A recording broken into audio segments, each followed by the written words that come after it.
그래서 그 길로 서점에 가셔서 클래식 음악을 이해하려면 어떠한 책을 보아야 합니까? 라고 물어보고 그 서점 주인이 주는 그 책을 가져다가 공부를 하셨다고 해요. 그래서 클래식 음악은 어떤 것이며 모차르트는, 비발디는, 또 핸델은, 바하는 어떠한 의도로 그러한 곡들을 썼는지를 열심히 공부하셨대요. 그리고 그때 음악회에 가서 들었던 그 음악이 담긴 LP판을 사다가 들으셨대요. 이 작곡가가 그 곡을 만든 의도와 그 목적을 정확하게 이해를 하고 그 음악을 들으니까 너무 재밌더라는 거예요. 그때부터 이 클래식 음악이 귀에 들리더라는 것이죠. 그러시면서 무슨 이야기를 하시냐면 오늘날 예수 그리스도를 믿는다고 하는 그러한 사람들이 자기들이 성경을 믿는다고 하면서 그 성경을 쓰신 하나님의 의도를 전혀 궁금해하지 않는다라는 것입니다.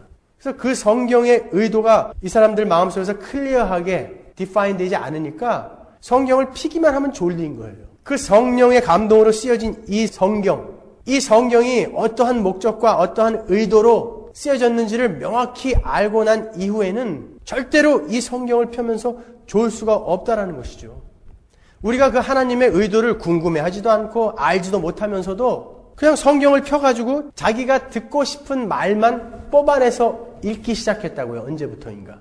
여러분들이 큐티라는 것을 하면서 주의해야 할 점이 무엇이냐면 여러분들이 전혀 이 성경에 대한 성령의 저작 의도라든지 하나님의 목적이라든지 이런 것을 알지 못하고 기본을 알지 못하고 성경을 읽으면서 이 성경에서 오늘 나에게 주신 하나님이 주신 단어 혹은 한 문장 이런 것들을 가지고 오늘 하나님이 나에게 이렇게 말씀하셨으니 이것이 나에게 어떤 의미일까? 만약에 이렇게 여러분이 성경을 읽어버릇하면은 여러분은 또 하나의 부족을 가지고 다니시는 것이지 성경을 읽으신 게 아니란 말이에요. 이런 비발디의 사계를 들으면서 본 부분을 막 들어요. 그러면서 혼자 막 썰매를 타고 있으면 그 비발디가 기분이 좋겠습니까? 비발디의 여름 부분을 들으면서 가을의 낙엽을 생각하면서 막 눈물을 흘리는 거예요. 성경이 말씀하시는 이야기는 그 이야기가 아닌데 자기 혼자 딴 의미로 생각하면서 막 감동받고 울어요. 그래놓고 은혜 받았다고 그래요. 그래요. 비발디의 사계를 들으면서 봄을 들으면서 겨울을 생각할 수는 있어요. 하지만 성경이 말씀하는 그 진리를 파악하지 못하고 다른 뜻으로 오해를 하면서 여러분이 눈물을 흘리고 감동받고 은혜 받았다라고 한다면 그거는 영원한 생명을 걸고 하는 거잖아요. 그렇기 때문에 이거는 물릴 수가 없기 때문에 이거는 정말 주의하셔야 된다는 것입니다. 하나님은 상상하실 수도 없었던 그런 심오한 뜻을 본인이 발견해내가지고 자기 혼자 감동받는 거예요. 하나님은 전혀 그런 뜻으로 쓰지 않았는데 자기 혼자 그런 심오한 뜻을 그냥 발견해내가지고 혼자 감동받는 거 굉장히 위험한 것입니다. 워치만이나 위트니슬리 계열의 지방교회 사람들이 그러한 오류를 범하고 있다고요. 성경을 50독, 100독씩 한다고요. 그 사람들은요. 그렇지만 다른 지식들은 다 거부해요. 그러니까 자기들 마음대로 성경을 해석해가지고 성경은 많이 읽었는데 엉터리란 말이에요. 우리가 그런 오류를 범하면 안 되는 것입니다. 우리 제임스가 누드를 잘 그린다고요. 우리 교인들의 반은 화가이기 때문에 제가 이런 예화를 드는 거예요. 누드를 잘 그리는데 거기 안에는 그 설명을 들어보면 복음이 다 들어가 있어요. 근데 그 제임스가 그린 그 그림의 의도를 알지 못하고 그냥 그 그림만 보면서 야, 참 섹시하다. 만약에 여러분이 이렇게 그 앞에서 평을 한다면 그 그린 작품자인 제임스는 모욕을 받는 거예요.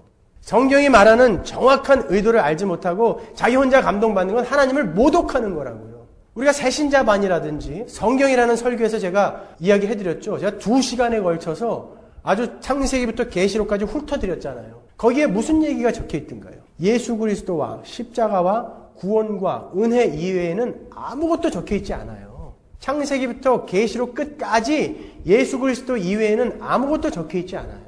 그런데 거기에서 여러분들이 이 땅에서 돈 버는 방법, 어떻게 존경받으면서 사는 방법, 사업에 성공하는 방법, 뭐 이런 방법들을 찾아내려고 하신다면 여러분은 성경을 모독하는 거라고요. 성령에 대해서는 더더욱이나 그렇습니다. 오늘날 교회들이 많이 오해하는 것이 바로 이 성령에 관한 거예요.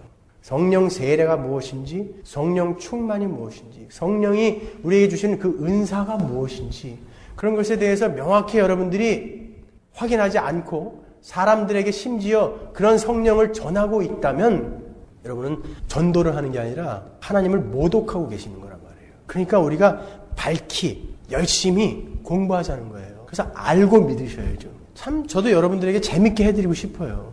그리고 그렇게 하는 방법도 알고 있어요. 저는 어떻게 해야 사람이 많이 모이는 그 방법을 알고 있다고요. 제가 옛날에 김대중 대통령 사람 모이게 해주는 그 일만 한 사람이에요. 그 방법 모르겠어요, 제가? 그런데 왜 이렇게 고리타분한 교리 부분을 가지고 개척하자마자 이걸 시작하냐 말이에요. 이건 나중에 해도 되는 건데 여러분들이 엉뚱한 길로 가실까봐 그런 교인들이 계속 줄어갈지라도 이 부분만은 확실히 해놓고 가지 않으면 이 예배당 안에서 지옥 가는 사람이 생길까봐 그러는 거예요.